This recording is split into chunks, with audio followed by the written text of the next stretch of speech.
PodCastle, episode 825 for Tuesday the 6th of February 2024, a flash fiction extravaganza on the theme of human connection, featuring stories by Samantha Murray, Avra Margheriti and Devin Miller, with narrations by Eliza Chan, Matt Dovey and Shakripa Krishna Prasad. Produced by Devin Martin and rated PG.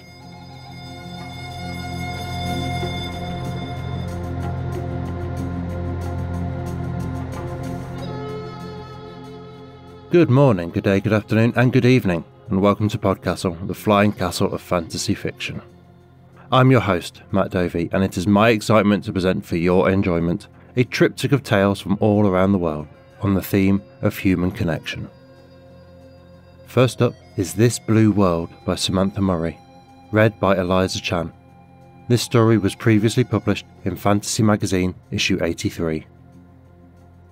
Samantha is a two-time Aurealis Award winner, and her fiction has appeared in Clarkesworld, the magazine of fantasy and science fiction, Lightspeed, Strange Horizons, Interzone, Fantasy Magazine and Escape Pod, among other places. You can find her on Blue Sky at samanthamurray.bsky.social. Eliza Chan is a writer and occasional narrator of speculative fiction. She has narrated for PodCastle, Pseudopod and Cast of Wonders. It amuses her endlessly that people find her Scottish accent soothing. Her own short fiction has been published in The Dark, PodCastle and Fantasy Magazine. Her debut novel, Fathom Folk, inspired by mythology, East and Southeast Asian cities and diaspora feels, will be published by Orbit at the end of this month, and as a side note from your friendly neighbourhood host here, is looking incredible. You can find out more at her website elizachan.co.uk or on Twitter and Instagram at ElizaChanWrites. And now pay attention, for our tale is about to begin, and it will haunt you for years.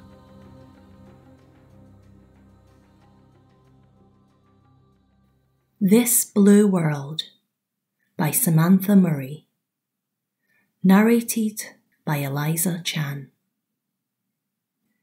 You leave while it is still dark. Your lover sleeps on his stomach, the sheet draped only to his waist.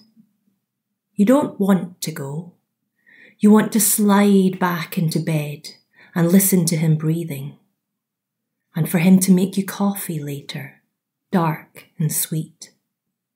But you've never let anyone haunt you, and you're not about to start now.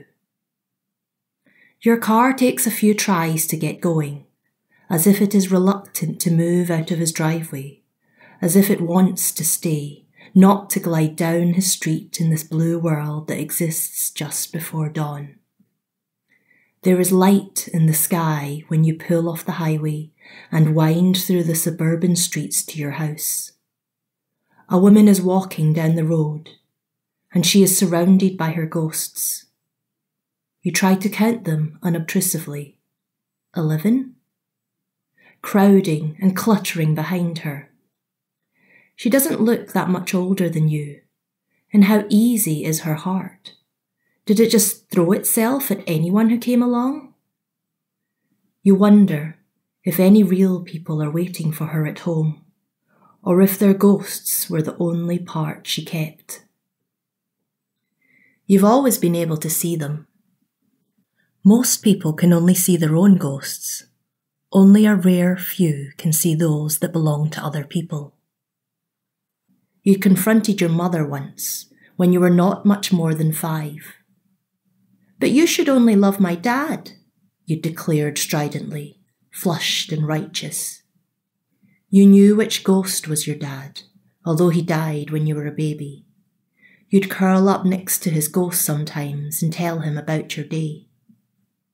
He never spoke back to you, and his eyes were always on your mother. I do, my dear, your mother answered. And yet there was another ghost in your house too. A younger man with hair that fell forward over his forehead. Once it was something that was true, your mother said when you huffed and puffed about it. The ghosts lingered, even once you'd stopped loving them. I wanted to deny it later, Pretend he never meant anything to me, just a crush, an infatuation, a fling. But here he is, so... She shrugged. Do you haunt him too? You asked. You hadn't thought of this before. It was a new idea with tricky edges. Your mother looked very far away, and oddly younger. I should think it likely, she said, with a very non-mother-like smell that you hadn't seen before. You are in the middle of making yourself a cup of tea. Peppermint, your tea of choice for afternoons, when you look up and see him. Sitting in your window seat, one hand folded under his chin. Too late. You are too late. Your hands grip the bench top and you bite down hard on your lip. Too late. Surely your heart is sinking, but if that is the case, why is it hammering so hard in your chest? You should have left earlier. You knew this. How many times did you ignore the little instinct telling you, time to go, time to go? But your railing and recriminations slam into the fact that it is just so damn good to see him. His ghost follows you around all afternoon. Not intruding, not doing anything much. A quiet, gentle presence. But there, all the time there, as he will be for the rest of your life. No matter what. You realise you are trembling. Too late. Later, much later, your doorbell rings.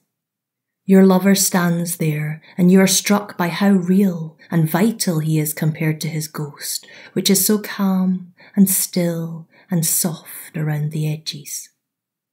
Hi, he says. I didn't realise you were gone for a while because... He pauses, but you already know. Because there you are, behind him, standing in the golden slanted light of the late afternoon. Oh. You were surprised when you first met him, and attracted, both, that he didn't have any ghosts tagging along either. And now here you are, haunting him. You never invite me over, he says, sounding more uncertain than you've ever heard him. But of course, most people cannot see other people's ghosts, only their own. He doesn't know that he haunts you. He doesn't see what you see. Your ghost, going over to his, taking his hand. I will do, you say. Come in.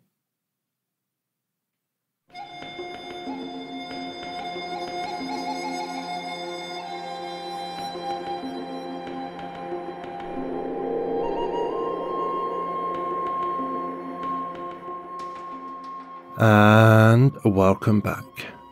That was This Blue World by Samantha Murray, and if you enjoyed that, she's had 2 other flash stories here before. Go check out episodes 751 and 425 to find them. Then maybe beam up to lasers to hit escape pod 528 divided by 0. Next up is The Light at the Edge of the World by Avra Margheriti, narrated by yours truly, and originally published by Flash Fiction Online, June 2022. Avra Margheriti is a queer author and Pushcart-nominated poet with a fondness for the dark and the darling. Avra's work haunts publications such as Vestarian, Asimov's, Strange Horizons, F&SF, The Deadlands, Lackingtons and Reckoning. Avra lives and studies in Athens, Greece. You can find Avra on Twitter at Avra Margheriti.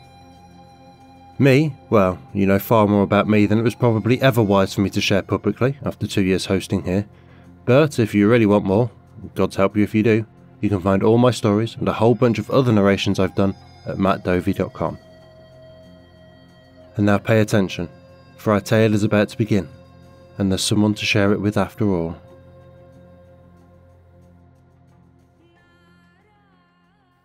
The Light at the Edge of the World by Avra Margheriti, read by Matt Dovey.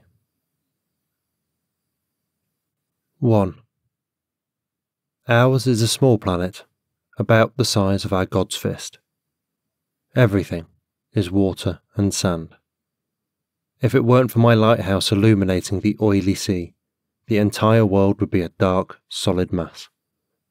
If I screamed, my voice would sound like a whisper, and if I whispered, my voice would sound like nothing at all. In such pure darkness, silence, one does not know one is alive. I make up 1/2 of the population. And then there's you. 2. Ours is a lonely planet, too. This is no place for weak hearts. 3. My God-given routine is simple. I wake up in my straw bed, drink seawater tea, and eat the pale flesh of glinting minnows that swim around my tiny island. I climb the winding staircase to the top of the lighthouse and activate its flashing beams.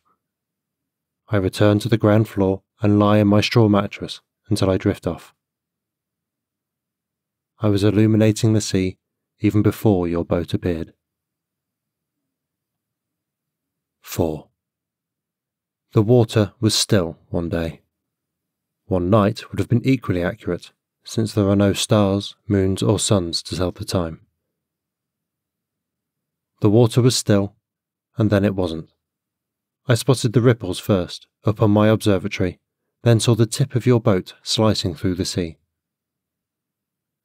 I ran to the edge of my world and watched in disbelief as you circled the lighthouse 3 times before disappearing back where you came from. When you live in a lighthouse all by yourself, when you already know everything there is to know about everything there is, or so you thought, when one day night you were darkness and then you weren't, you don't question your loneliness. Until someone who isn't you comes along. 5. You cannot leave your little walnut shell boat, just like I cannot leave my little matchstick lighthouse. I don't know how I know this, but I do. Just as I know that I wake up in my straw pallet the next day night to a beam of moonlight slanting through the window. Like always, I switch on the light I now know was meant for you all along, to guide your boat safely around the jagged rock formations of the shallows. With the light breaking the murk, and the newly acquired silver thread moon stitched across the sky, I observe you approach. The moonlight illuminates your face, too. You are like me, but different. You look nothing like me, but similar. When your boat circumnavigates my island, I stand at the edge of the beach where pale sand meets dark water and reach out toward you. You do the same, both arms outstretched to keep the flimsy boat from toppling over. We stop just shy of touching each other. But it is something. Everything. 6. I fall into a new routine.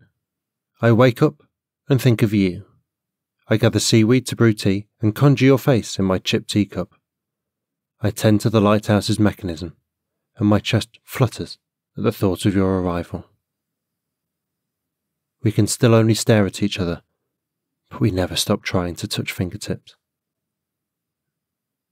The moon comes every night now, and each day is separate and distinct as I count down the hours until I see you again.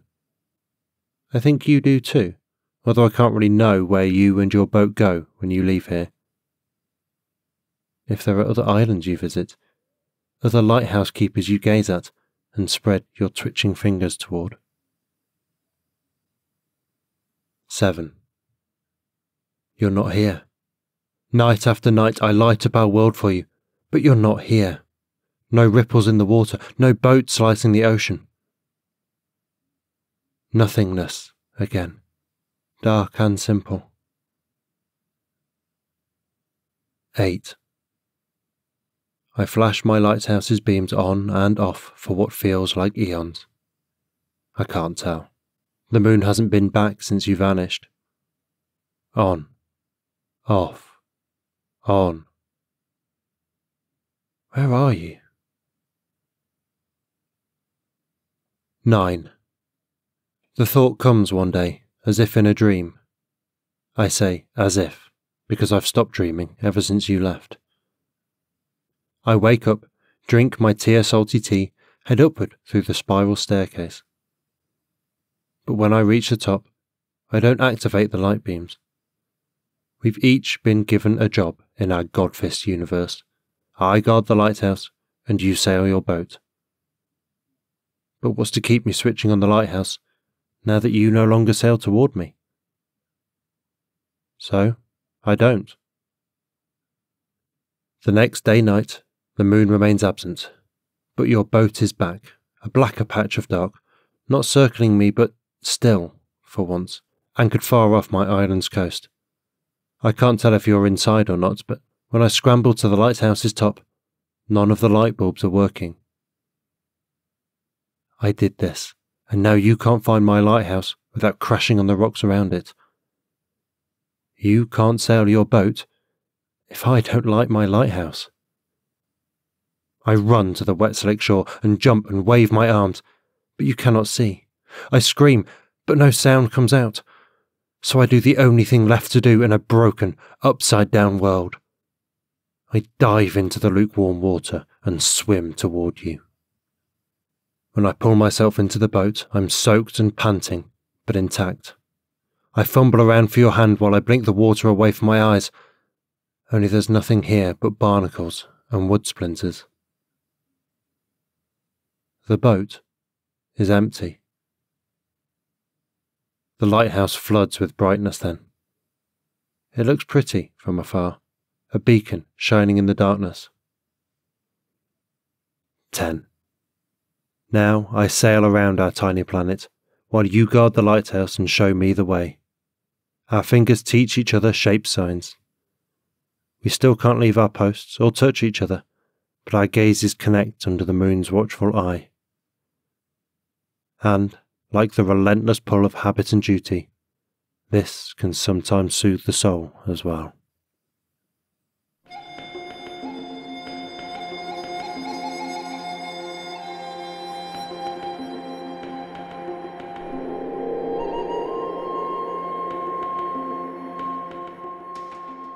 And welcome back. That was The Light at the Edge of the World by Avra Margheriti, who hasn't been on an Escape Artist pod before, but is hugely prolific in both prose and poetry, especially at these shorter lengths.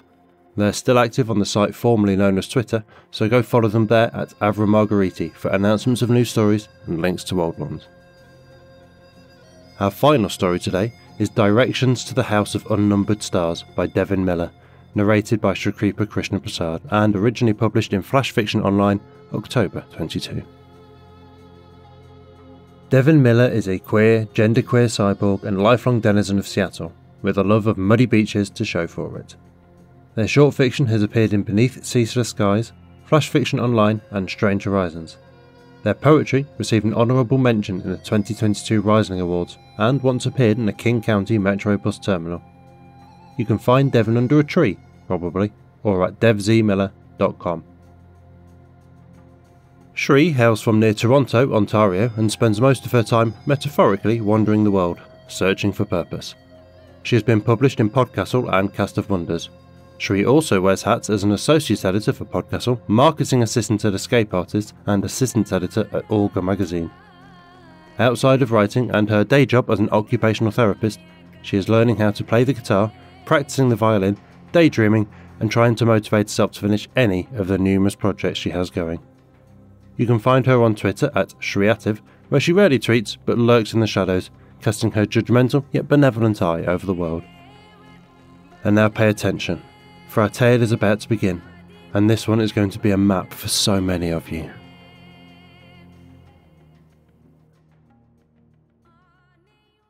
Directions to the House of Unnumbered Stars by Devin Miller. Narrated by Shrikripa Krishna Prasad. The House of Unnumbered Stars will be there when you need it. The night cartographer waiting with their pens and silver inks. Do not be ashamed of wanting her to draw you a star map. It's no surprise that it hurts when the world fails to understand the unfamiliar contours of your human constellation. It hurts when your house is not considered a home because you share it with a friend, not a spouse. It hurts when your partnership is dismissed because your girlfriend also has a wife. And you are not the first to seek a map. We who create constellations the world doesn't recognize have always been here. We know how to find the house. The search is worth it, even if in the end you decide a map will not help you. Timing is important. The first step to finding the house is to crack an egg into the hands of someone you love, one star in your constellation. Compare the yellowness of the yolk to the brightness of the sun. If the yolk is very yellow and the day is rainy, wait for clearer skies. If the yolk is pale and the sun bright, wait for clouds. The egg must be eaten before you set out. Since you are allergic to eggs, feed it to the person who let you crack an egg into their hands. Scrambled if you're feeding it to your nibbling, poached for your sister. Bring an item given to you by one of your stars which has influenced the direction of your life. The recipe book from your best friend that made you a pastry expert. The first tiny houseplant that taught you to garden. The notebook that told you your adopted gay aunt believed in your words. Dogs are also quite good at direction. If your dog needs a walk, bring your dog. When you venture outside, continue until you reach a memory. As your constellation formed, your mind annotated the world around you, creating associations between places and people. Perhaps you will find the Puerto Rican restaurant or the witch hazel tree, the bookstore or the playground, which reminds you of one of your people. Turn left here. No matter how long you live in a neighborhood, there's always a street you've never ventured down before. In just the same way, it is always possible you will find someone wonderful and new to add to your constellation. The house is on this unfamiliar street. You will know you have found the right street because your heart will begin to pound, and its beat will whisper to you, "Here." You will find the house at the end of the street at a crossroads. Its front yard is a chaos of hellebore, acanthus, rosemary, yucca. Picture the house a family of witches would live in. It looks like that. Choose between the lichen-stained stone steps and the wheelchair-accessible ramp that looks like it might be the back of a sleeping troll. When you reach the front door, knock thrice. You will enter a house full of unnumbered stars. Darkness and starlight will swallow you, and an old woman will come to take your hand. She is the night cartographer. "Tell me," she will say, "who do you love and who loves you? Who asks if you have eaten and remembers you are allergic to eggs? Who do you trust with the shadows and squirrels in your mind?" You will tell her. You will speak of your girlfriend and your girlfriend's wife, your best friend you share a home with, your sister and your nibbling, the adopted aunt who told you how to find the house, your tangled queer family. Tell the cartographer everything. She will lead you through the house until you find the corner where your stars are shining. She will remind you that a constellation is an unreal thing invented by humans to explain the world to each other. She will remind you that this is true even of the constellations everyone knows, the husband and wife constellations, the parent and child constellations. She will remind you that not everyone will understand your constellation even when it is mapped. You will bite your lip, hesitate. Maybe having a map will make it hurt worse when people still don't understand. What good does it do then? You will ask. The night cartographer cannot answer this question for you. She will sit you down in a chair of black velvet and give you time to think. Ask yourself, why exactly does it hurt when the world fails to recognize your constellation? Is it tiring to explain over and over again what your people mean to you? Does it frustrate you? Are you afraid that this thing you have created for yourself is not as good as the old familiar constellations? You will run your hands over the soft velvet arms of the chair and answer these questions, and when you have answered these questions, you will say, "The map is for me." The night cartographer will smile and arrange her inks and paper. Tell her more about the people she is mapping, about your girlfriend's penchant for growing garlic, the time your nibbling explained gender to their math teacher. Tell her about egg dripping through fingers, your memories of the landmark where you turned left. This sort of detail helps the cartographer choose the right shade of silver ink for each star. When the map is done, she will show you how to fold it and unfold it, because you will unfold it often. When the world tries to tell you your links to your people are not strong enough to form a constellation, you will unfold the map to remind yourself the world is wrong. You will thank the night cartographer. You will thank her from the bottom of your belly, where you keep your starlight when you are not in the house of unnumbered stars.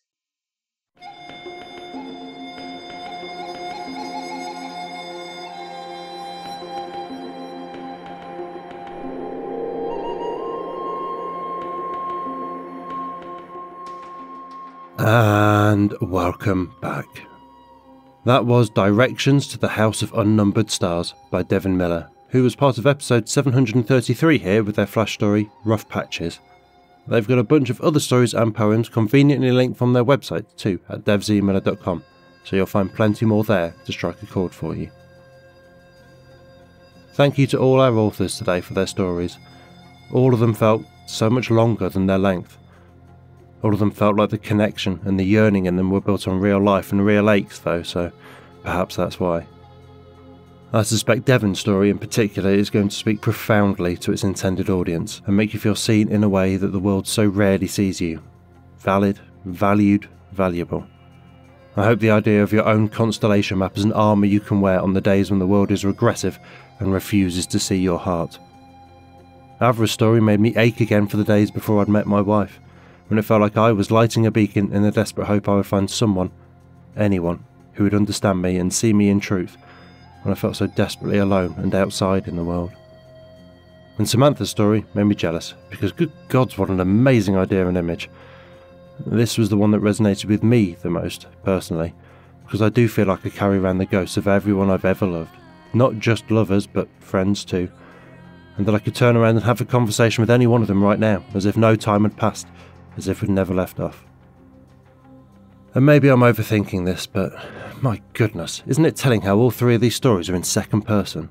That's so uncommon a device still, and yet here, where all three are about connection, the author is choosing to address you, the audience, directly, to build that connection between page and person, to reach out and bridge the gap as intimately as words can.